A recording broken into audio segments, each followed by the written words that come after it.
तो हम शुक्र महादशा के बारे में बात कर रहे थे और अब तक हमने चर्चा की है 1 से लेकर 8वें भाव तक। अगर आपके लगन कुंडली में किसी भी भाव में शुक्र स्थित हो तो शुक्र अपनी महादशा में आपको क्या क्या रिजल्ट देते हैं। इस वीडियो में बात करेंगे नवम भाव की। अगर आपके लगन कुंडली में शुक्र नवम भाव में स्थित हैं तो शुक्र की महादशा आ जाने के बाद आप शुक्र से किस प्रकार से रिजल्ट एक्सपेक्ट कर सकते हो। देखिए, शुक्र अगर नवम भाव में स्थित है तो ऐसा शुक्र आपको धन और लग्जरी के मामले में ज़्यादा से ज़्यादा भाग्य का साथ दिलाएगा। ऐसा शुक्र आपकी उच्च शिक्षा के लिए बहुत अच्छा रहेगा। आपको किसी भी विशेष धार्मिक कार्य में अगर सम्मिलित होना है, आपको धार्मिक विषयों के ऊपर अपने विचार व्यक्त करने हैं या इनके बारे में कुछ जानना है, तो ऐसा शुक्र आपको ज़्यादा से ज़्यादा इस संबंध में एक ऐसी स्थिति डेवलप करेगा जहां पर आप इन विषयों के बारे में ज़्यादा से ज़्यादा जानने के लिए इच्छुक होंगे और आप ज्ञान प्राप्त करेंगे। इसी प्रकार से शुक्र यहाँ कितनी मजबूत स्थिति में है, उतना ही अधिक आप अपने कार्य क्षेत्र में और अपने भौतिक जीवन में ज़्यादा से ज़्यादा उन्नति करते हुए नजर आएंगे।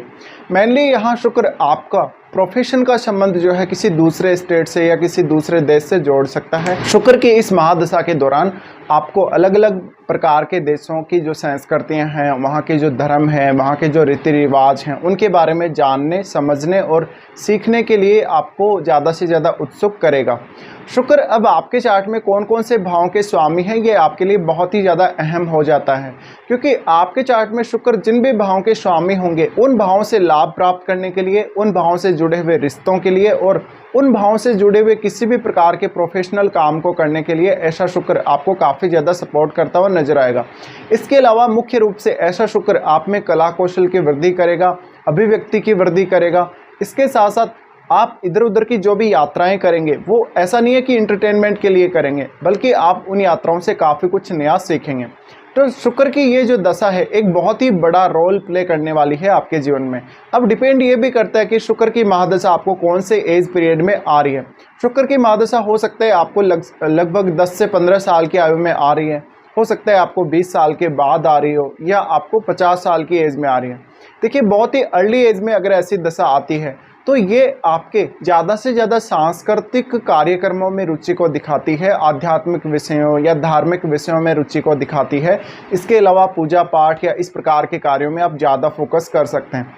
इसके साथ साथ आपका जो पारिवारिक माहौल है, परिवार की तरफ से जो सपोर्ट है, आपको अर्ली एज में काफ़ी अच्छा मिलता है। इसके अलावा अगर आपको ये दशा लगभग 25 की एज या 30 की एज में आती हो तो ऐसे में अपने घर से दूर आपको सेटल कर सकती है, पर आपको घर गृहस्थी का सुख बहुत अच्छा देती है। शुक्र की महादशा के दौरान इस समय आपके विवाह होने के बहुत अधिक चांसेस होते हैं और जो भी आपके जीवन साथी आपकी लाइफ में आते हैं वो आपके लिए काफ़ी लकी साबित होते हैं। इसी प्रकार से आपका जीवन साथी जो होगा आपके लिए बहुत ज़्यादा सपोर्टिव साबित होगा। अब अगर देखा जाए तो शुक्र यहाँ कौन से अन्य ग्रह के साथ स्थित है ये भी आपको देखना पड़ेगा।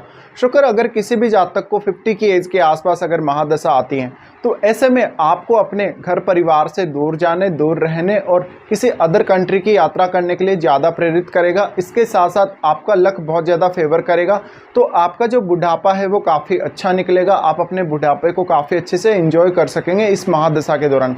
अब मान लीजिए कोई ऐसा जातक है जिसका शुक्र बुध के साथ स्थित है या बृहस्पति के साथ स्थित है, तो ऐसे में ये जो शुक्र की महादशा होगी वो आपके ज्ञान को बढ़ाने वाली होगी, आपके कम्युनिकेशन स्किल को बढ़ाने वाली होगी, आपकी क्षमताओं में वृद्धि करने वाली होगी और जो कुछ भी आप शुक्र की महादशा के दौरान अनुभव करेंगे और सीखेंगे वो सब आप दूसरों को भी बताएंगे।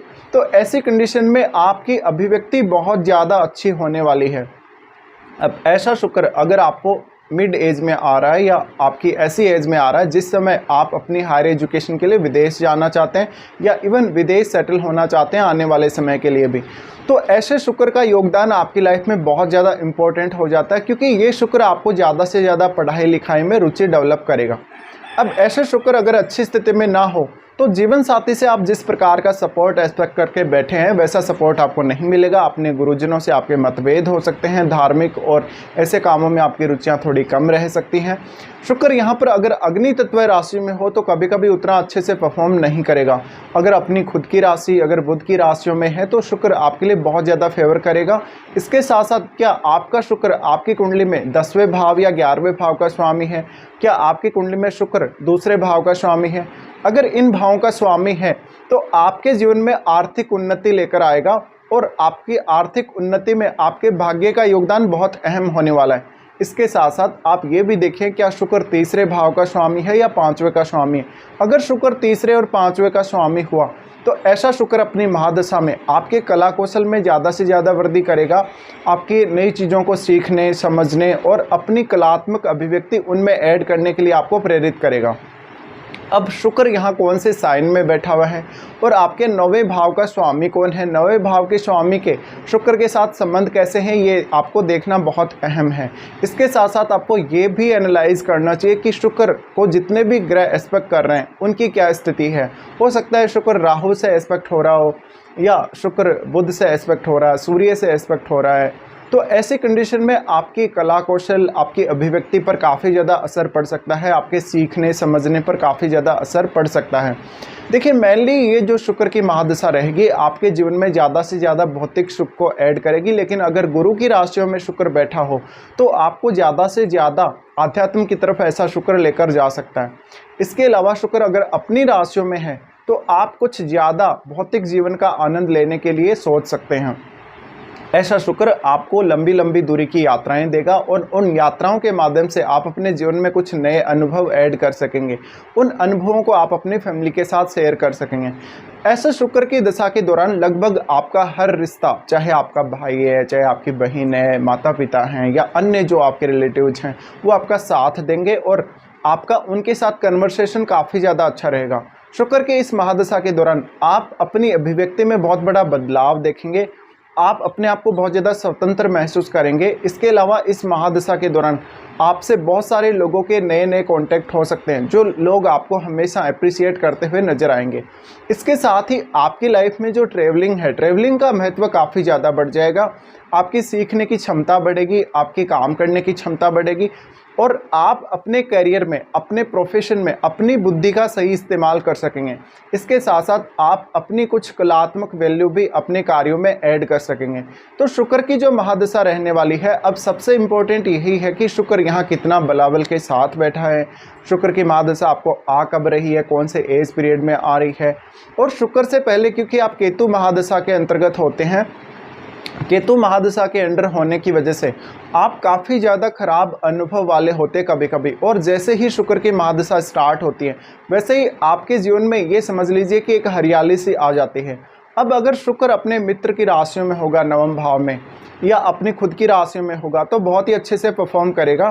पर ऐसा शुक्र ज़्यादातर जो यौन सुख है उसकी तरफ कभी कभी नहीं लेकर जाता, बल्कि जीवन में ज़्यादा से ज़्यादा समृद्धि और धन इन सब की तरफ लेकर जा सकता है। ऐसा हो सकता है इस शुक्र की महादशा के दौरान आप जहां भी सेटल्ड हो रहे हैं वहां पर आपका जो घर परिवार का सुख है, जो घर परिवार का समर्थन आपको अच्छा रहेगा। शुक्र महादशा में आप एक अच्छी गाड़ी खरीदेंगे और इधर उधर का ट्रेवल करके आप काफ़ी ज़्यादा एंजॉय भी करने वाले हैं। पर इस प्रकार के शुक्र की महादशा के दौरान आप जितना भी ट्रेवल करेंगे उसका मुख्य पर्पज़ आपके ज्ञान में वृद्धि करना भी रहेगा और साथ साथ में थोड़ा एंटरटेनमेंट भी उसमें ज़रूर रहेगा।